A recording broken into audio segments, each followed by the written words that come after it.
That was a number 4 hit for Jay and the Americans in 1964, Cara Mia. Joining us this hour is Marty Kupersmith, alias Marty Sanders. You know him as Marty Sanders from Jay and the Americans. Marty, welcome to the show.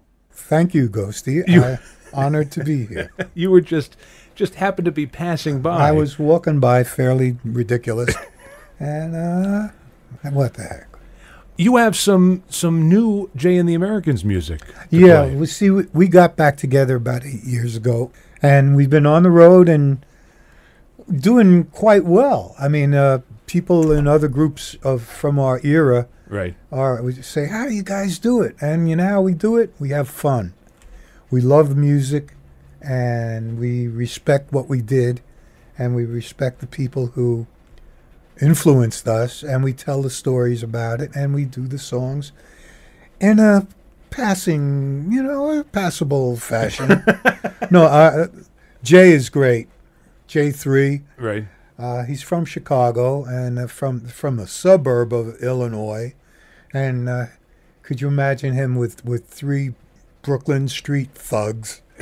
And but we all get along, and we have a great time on stage. And we have a great band behind us, and I add a little rhythm and some leads on my guitar, and we do it. We do the street corner stuff. We don't do doo-wop. We're not considered a doo-wop group. Right. We're like after that. We come from that. Right. And by the time Lieber and Stoller put us together, they wanted a white Drifters, and right. That's what we became. Let me ask you, how many shows do you do a year on average? Around 50. They've been increasing yearly, so it's been great, and we've been filling a lot of bigger rooms, a lot of casinos, 1,200 seaters, 1,400. We just worked in Newton at the. It's Jeopardy. I'm not sure. Where did it go? But I imagine this time of year, the summertime has to be the busiest time. Well, it used to be the busiest because they had fairs and everything, but a lot of municipalities don't have the money anymore, and so they hire local bands or sound-alike band, Oh, I see. And they get them cheaper, and the people seem to be happy with that.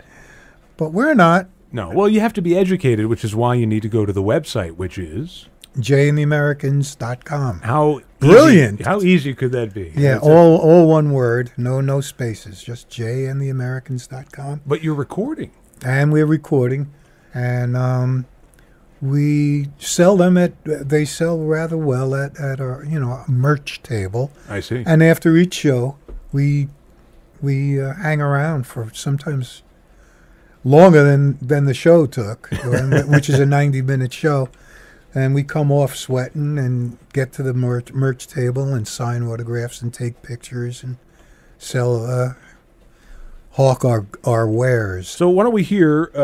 What track are we going to hear? Well, we've been working on this next album is going to have each of us doing a lead, Jay doing the preponderance of them, and this is a Doc Pomus and Mort Schumann song that was a hit by Terry Stafford, also recorded by Elvis, but it was a bigger hit by Terry. And the original demo by Mort Schumann is really, everyone copied that. We took some liberties with it, and we listened to it. It's called Suspicion, and it's Jay and the Americans, soon to be released. Marty just witnessed something that the audience never sees, which is when I listen to music on the show, I take my headphones off and put them to one ear because I have tinnitus, or tinnitus as they call it, yeah. Which is a pain in the neck, but it didn't detract from my enjoyment of listening to that fine version of Suspicion. Now, thank you. Now, is this going to be at the merch table? This will be in a matter of maybe 6 weeks to a month to 2 months. Very interesting. Very interesting. Yeah. Why? You chose that song. Obviously, it must be a personal favorite of yours. A personal favorite of J3, Jay Ranke. He's nut gone for Orbison, nut gone for Jay Black. Right. and Not Gone for Elvis. He does, he was in a band, his own band back in Chicago, and when we discovered him, right, and told him that he was to be the new Jay, the third one. Was there a ceremony involved? Yeah, christening. Well, he's Dudley Do-Right. Oh, really? Yeah, that's what we call him. He's a gentleman, Right. We're street thugs, and he's this Midwestern. Right. It's a different sensibility. Clean as a whistle. He practically glows in the dark. Oh, yeah. Never smoked a cigarette. Never touched a beer, even. Wow. Yeah. He'll be healing people after the show. Is what it sounds like. Let me ask you about an old song. One of my favorites from the past. Let's Lock the Door. Oh, that was written by Wes Farrell. Yeah. And another guy. I can't think of his name, but he was an older gent, and he had written hits in the 40s and 50s, I believe. And it was the second hit we had that was written by Wes. Wes wrote Come a Little Bit Closer with Bobby and Tommy Boyce. Yeah. Yeah. Our record company was, whenever we had a hit, after Come a Little Bit Closer, they wanted another Latin tinged outing, and we had some good Latin musicians on it. And in fact, speaking of that, we have a guy that we take on the road with us.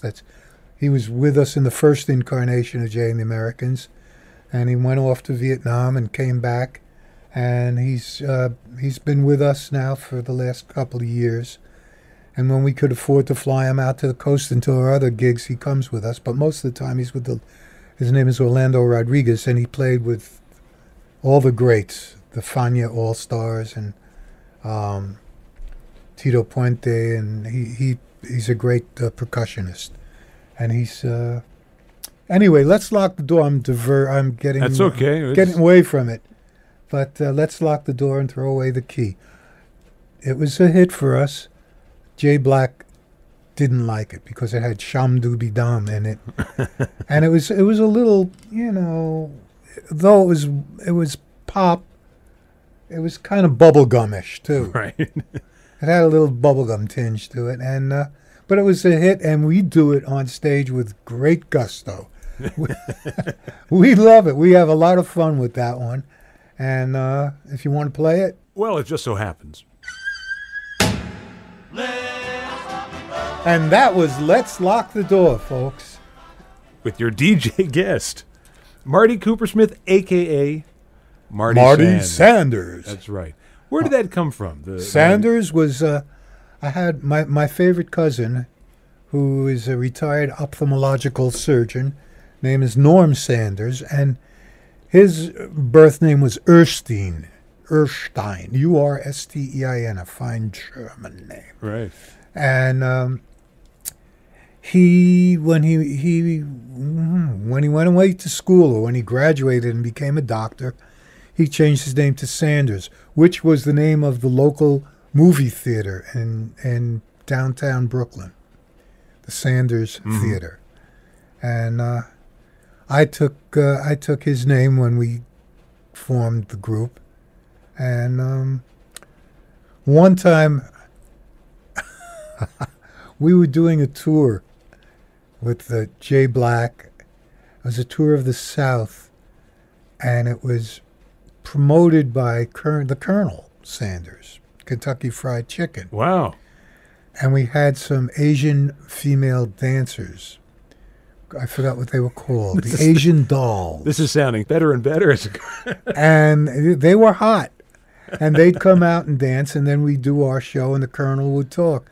And after the show, he would have it catered with his chicken. Of course, yeah. So the first show we did, he came up to us, and he said he knew my name was Marty Sanders. He said, "Oh, are you from the Kentucky Sanders?" And Jay Black, bless his soul, said, "No, he's from the Brooklyn Kupersmiths."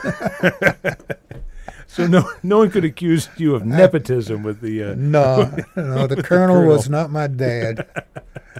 Let me ask you about a song you co-wrote, not for Jay and the Americans, but for Joan Jett and the Blackhearts. The song "Bad Reputation." Then we could play it. You could, Yeah. and you could not. Well, you tell us a little bit about that song, then we'll decide whether we want to play it or not. All right. Tell us the story. Oh, the story is I was hanging out with Joan one night, and we were imbibing in the what's soon to be legal, but it's in a gray zone now. But those were the bad old days, and she had just left the Runaways, and Kenny Laguna was and Richie Cordell and I decided to form a label, and I thought of a name, Blackheart Records, because she was Joan Jett and the Blackhearts. Right. And I designed a logo for the label, which was for the 45. It was a black heart with the hole right in the middle. Sure. And anyway, that came later. But we were hanging out one night, and I had a great title called Bad Reputation. I don't give a damn about my reputation. And I had a rhythm for it and a few words. And my uncle had just passed away and left me 10 grand. So we started the label up. Kenny and Richie went to England with Joan and recorded the album and finished the song. Right. That I started with Joan. And they recorded in England with the Sex Pistols, as a matter of fact. And it came back, and we put the label together, and we got a bunch pressed up at Peter Pan Records here in New Jersey. Newark, New Jersey, sure. Yeah. The famous Peter Pan. And they I can't imagine them pressing that along with their Pinocchio records. Right, is that They used to funny? make, But that was... And Kenny promoted the hell out of it, and at WLIB... and I think it was LIR. LIR, yeah, LIR, and out in Long Island. Yep. They broke the record. And that's kind of part of the story. Well, it's an anthem for... It's anthemic. Every little girl in the world loves that. Right. That song. And I was proud when Joan was inducted into the Rock and Roll Hall of Fame. That's the song she came out and they did. played that after her presentation. And she did it on the Letterman show with the Foo Fighters. And it's a funny story because she went to the Letterman show just to see the Foo Fighters. And the Foo Fighters were on the show to promote their new album. And when they saw Joan, they said, "We're going to do Bad Reputation." I'm sure their record company was thrilled with that. Right, sure, yeah, to promote your record. But I sure as hell loved it, man. It was great. They are one of the few... They're really good. They're one of the few them. bands that they're musicologists, those guys. They can get up and play with Paul McCartney. Yep. They can play with anybody, and they Dave know all Grohl the is songs. great, Yeah, and yep. he's a wonderful guy. And I could have seen him last night. My daughter and son-in-law had a ticket for me, and I was too tired to go. I guess what happens when you get old.